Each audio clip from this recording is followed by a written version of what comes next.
बहन जी, यहाँ पर तमाम कुछ लोग हैं जो भोजन भंडारे की व्यवस्था कर रहे हैं। संत रामपाल जी महाराज जी ने यहाँ पर जो श्री राम भक्त हैं, जो दर्शनार्थ आए हैं, उनके भोजन भंडारे की व्यवस्था को संभाला हुआ है। उनकी तरफ से सभी को निःशुल्क भोजन प्रदान किया जा रहा है।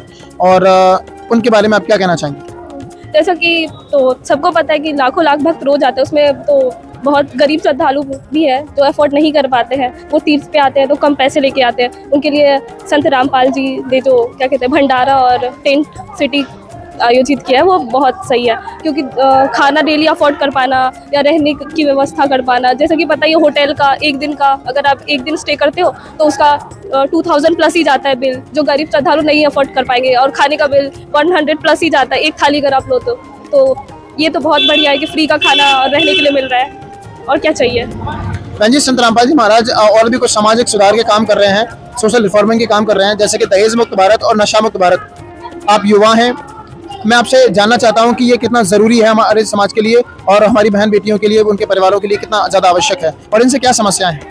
समस्या तो बहुत है, नशे से भी और दहेज से भी। लोग नशा करते हैं, इससे हमारा देश भी पिछड़ा होता जा रहा है। नशा पूरी तरह से खत्म होगा तो देश में विकास भी बढ़ेगा, विकसित होगा हमारा देश। और दहेज तो उसकी वजह से तो पता ही है, हजारों मौतें होती है हर साल, लड़कियों को मारा जाता है दहेज की वजह से।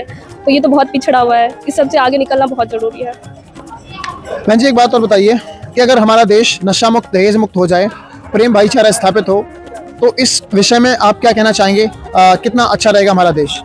हमारा देश तो आगे बढ़ ही रहा है। नशा और दहेज इन दोनों से आगे निकलने के बाद और तरक्कियों को छुएगा हमारा देश।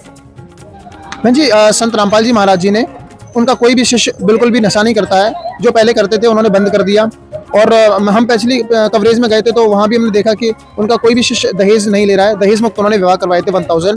क्या राय है आपकी? मैं चाहूँगी वो और लोगों को जोड़े, और जो उनके भक्त है वो और लोगों को जोड़े इसमें, ताकि बाकी लोग भी नशा मुक्त हो सके, दहेज ना ले।